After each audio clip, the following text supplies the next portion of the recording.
Selamat pagi anak-anak, good morning. Are you okay? Mudah-mudahan kalian semua sehat sehingga pembelajaran kita terus berlangsung dan sampai dengan siap untuk menghadapi semester ganjil. Kita akan memasuki pembahasan mengenai tema 4, subtema 3, yaitu tentang pembelajaran 1-3 perihal pekerjaan orang tuaku. Kita dengan bahasa Indonesia, yaitu kita lihat unsur-unsur cerita dalam dongeng.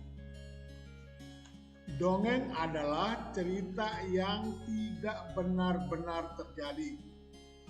Unsur-unsur cerita dalam dongeng adalah tema, penokohan, alur, tempat, dan pesan moral. Tema merupakan ide pokok dari cerita dan merupakan patokan untuk membangun suatu cerita. Sedangkan alur merupakan jalan cerita yang diurutkan berdasarkan sebab akibat ataupun urutan waktu. Dapat ditentukan dengan mengetahui awal dan akhir cerita. Penokohan merupakan proses penampilan tokoh dengan pemberian watak dan sifat dari tokoh tersebut. Sedangkan tempat merupakan salah satu unsur pembentuk cerita yang menunjukkan di mana dan kapan rangkaian cerita itu terjadi. Pesan moral merupakan pesan yang ingin disampaikan pengarang kepada pembaca melalui cerita yang dibuatnya.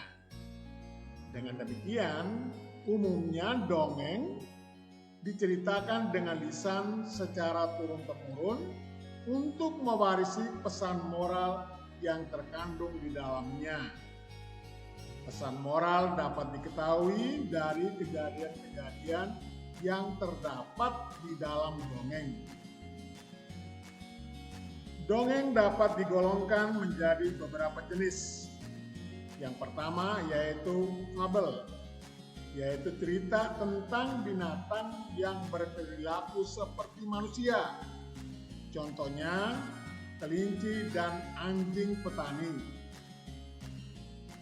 Berikutnya cerita jenaka. Yang kedua adalah cerita jenaka atau lucu yang bersifat menghibur atau memiliki sifat komedi. Contohnya si Kabayan.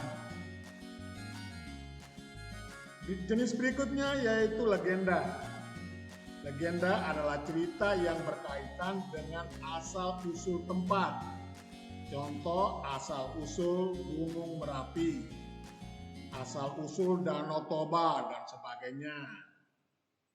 Mite adalah cerita tentang dewa-dewi, makhluk halus, dan hal-hal gaib. Contohnya Roro Jonggrang. Ya. Kemudian sage adalah cerita dongeng yang mengandung unsur sejarah tokoh tertentu. Contoh tutur tinular. Parabel atau cerita perumpamaan adalah cerita yang berisi unsur pendidikan atau keagamaan. Contohnya Damar Wulan. Dalam menuliskan unsur cerita, bisa saja kita buat dalam bentuk peta pikiran. Perhatikan peta pikiran yang ada di situ, yaitu pertama-tama kita tuliskan judul dongeng. Nah, judul dongeng itu nanti untuk di paragraf yang lain bisa tercantum itu mengenai temanya, tokohnya, sifat tokoh, tempat, awal cerita, akhir cerita, lalu pesan moralnya. Itu dapat kalian buatkan seperti itu. Sekarang kita lihat pada menilai pendapat terhadap kejadian suatu dongeng. Selain memberikan pendapat, kalian juga dapat menilai pendapat yang dibuat oleh orang lain melalui komentar. Penilaian yang dilakukan adalah sesuai tidaknya pendapat orang tersebut dengan unsur-unsur dongeng yang disampaikan dengan santun, baik pendapat lisan maupun tertulis. Dengan komentar orang lain, kita bisa mengetahui kesalahan dalam menuliskan pendapat. Komentar bersifat membangun dalam membentuk saran atau masukan agar pendapat yang disampaikan oleh orang lain bisa diperbaiki di masa yang akan datang. Kita ke ilmu pengetahuan sosial, yaitu tentang keadaan ekonomi pengrajin kayu. Pengrajin kayu merupakan salah satu pekerjaan yang memanfaatkan sumber daya alam. Sumber daya alam yang digunakan adalah bagian tumbuhan, yaitu batang tumbuhan. Kayu diolah menjadi berbagai macam barang, misalnya pintu, meja, kursi, jendela, dan lain-lain. Setiap kegiatan ekonomi juga melibatkan beberapa pekerjaan sebagai berikut, yaitu kalian bisa lihat di dalam situ. Mister hanya sebutkan beberapa saja. Yang pertama gambarnya, yaitu pohon di hutan. Kegiatannya pohon di hutan. Kegiatan ekonominya yaitu produksi. Petugas hutan, jenis pekerjaan yang terlibat. Hasilnya adalah pohon dengan kayu yang siap ditebang. Terus Mister lanjutkan ke gambar ke-6. Yang lain kalian bacakan saja. Yaitu pembelian mebel. Konsumsi, itu kegiatan ekonominya. Jenis pekerjaan yang terlibat adalah pembeli mebel. Kemudian hasilnya adalah mebel siap digunakan. Berikut kita akan ke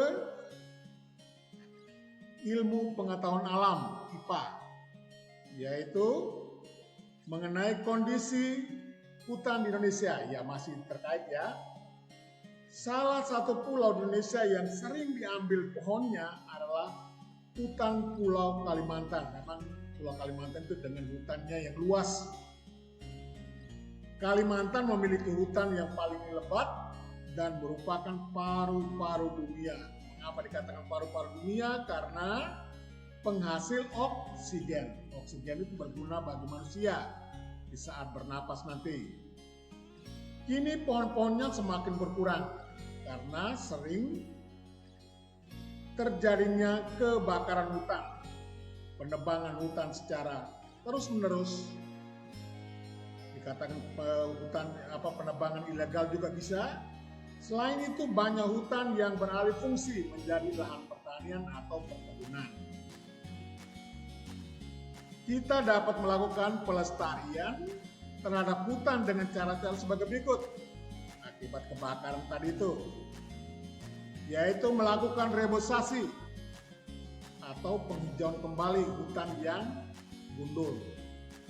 Tidak menebang hutan secara sembarangan dan memilih menggunakan sistem tebang pilih. Jadi yang perlu-perlu saja. Tidak mengambil alih fungsi hutan. Misalnya untuk perkebunan, pertanian, dan pemukiman penduduk. Kalau diambil alih semua nanti hutannya habis. Tidak membakar hutan untuk kepentingan pribadi.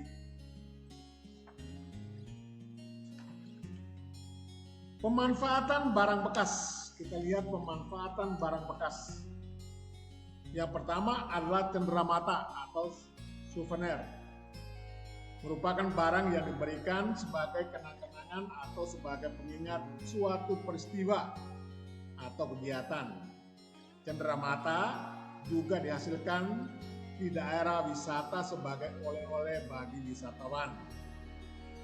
Beberapa contoh cenderamata antara lain gantungan kunci, bros, hiasan kulkas, tempat pensil, kotak tisu, hiasan dinding, dan lain-lain. Cenderamata dapat dibuat dari berbagai bahan, diantaranya batu, kerang, kayu, atau bambu. Selain itu dapat dibuat dari barang bekas seperti koran bekas, majalah bekas, kaleng bekas, dan botol bekas. Proses pengolahan kembali barang bekas menjadi sesuatu yang bermanfaat itu disebut daur ulang. Jadi apa itu daur ulang? Adalah proses pengolahan kembali barang bekas menjadi sesuatu yang berguna atau bermanfaat. Cara mengolahnya atau memanfaatkan sampah dikenal dengan 4R. Reduce, recycle, dan replace. Itu dalam istilah Inggrisnya. Reduce itu berarti mengurangi segala sesuatu yang mengakibatkan sampah. Contohnya bisa kalian lihat situ, yaitu menggunakan produk yang dapat diisi ulang, refill ya. Berikutnya adalah reuse ya, reuse berarti menggunakan kembali sampah yang masih dapat digunakan untuk fungsi yang sama atau fungsi lainnya. Hindari pemakaian barang-barang yang disposable ya, sekali pakai. Hindari pemakaian barang-barang itu. Contoh reuse dapat kalian lihat situ, yaitu memilih wadah kantong atau benda yang dapat digunakan beberapa kali atau berulang-ulang. Misalnya menggunakan kaleng bekas cat untuk dijadikan pot tanaman atau koran bekas untuk dijadikan sampul buku. Recycle ya, berarti mengolah kembali, mendaur ulang sampah menjadi barang atau produk baru yang bermanfaat. Contohnya yaitu melakukan pengolahan sampah organik menjadi kompos.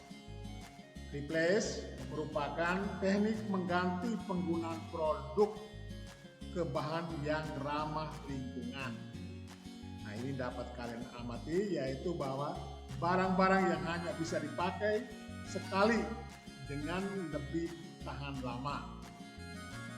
Usahakan supaya barang yang lebih ramah lingkungan. Contohnya bisa kelindian situ kantong plastik belanjaan diganti dengan tas berbahan kain yang dapat digunakan kembali. Berikutnya yaitu Kalpataru.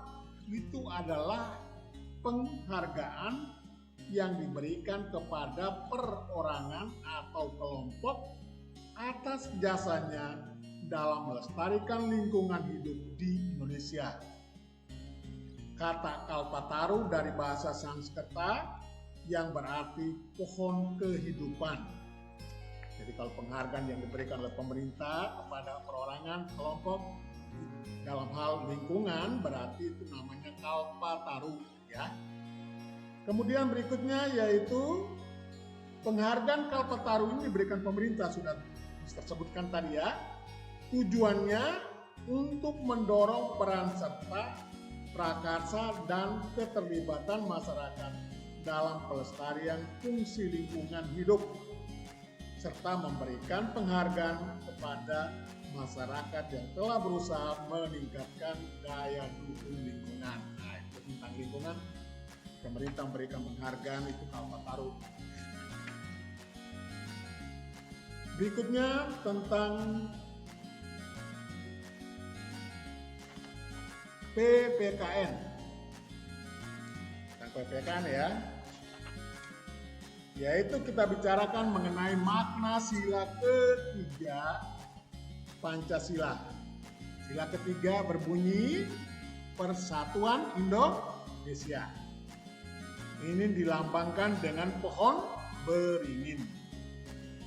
Sila ketiga Pancasila mempunyai maksud, yaitu mengutamakan persatuan atau kerukunan bagi seluruh rakyat Indonesia yang mempunyai perbedaan-perbedaan, yaitu agama, suku, bahasa, dan budaya. Sila ketiga Pancasila mempunyai makna. 1. Negara Kesatuan Republik Indonesia (NKRI). 2. Cinta, damai, dan persatuan. 3. Tidak mementingkan kepentingan diri sendiri. Contoh sikap dan perilaku dalam kehidupan sehari-hari yang sesuai dengan sila ketiga, yaitu bangga dan cinta terhadap tanah air dan bangsa, rela berkorban, dan cinta rela berkorban demi kepentingan bangsa dan negara. Kemudian mengembangkan sikap saling menghargai, membina hubungan baik dengan semua unsur bangsa, memajukan pergaulan demi persatuan bangsa, menjunjung tinggi persatuan dan kesatuan Indonesia, mengutamakan kepentingan bangsa di atas kepentingan pribadi atau golongan. Pohon beringin merupakan pohon yang besar di mana banyak orang bisa berteduh, seperti halnya semua rakyat Indonesia bisa berteduh di bawah naungan negara Indonesia. Juga halnya keragaman suku bangsa yang menyatu di bawah nama Indonesia. Kita lihat mengenai seni budaya dan prakarya SBDP, yaitu yang kita bicarakan adalah menggambar kapal nelayan. Kalian bisa gambarkan itu pakai kertas juga bisa. Ada banyak jenis kapal yang dibuat oleh manusia seperti kapal layar, kapal pesiar, kapal cepat, dan lain-lain. Kapal layar dapat bergerak dengan bantuan angin yang mengenai layarnya. Dalam menggambar kapal layar atau perahu layar, perlu memperhatikan kerapian dan kesesuaian gambar dengan bentuk aslinya. Menggambar kapal layar 3 dimensi, ada beberapa bentuk, misalnya trapesium untuk bentuk dasar kapal dan segitiga untuk layar kapal. Nah, itu kamu bisa perhatikan gambar-gambar yang ada di situ untuk dengan langkah-langkahnya itu dari permulaan sampai dengan yang terakhir. Nah, gambar kedua juga sama, ya. Itu yang kita buatkan. Itulah pokok-pokok mengenai pembelajaran 1 sampai dengan pembelajaran 3. Mudah-mudahan kalian bisa menyimak dan memahami dengan seksama sehingga dapat menjadi bahan belajar yang baik dan bisa siap untuk menghadapi berbagai macam halangan. Terima kasih atas perhatiannya. Sampai jumpa di lain kesempatan. God bless you.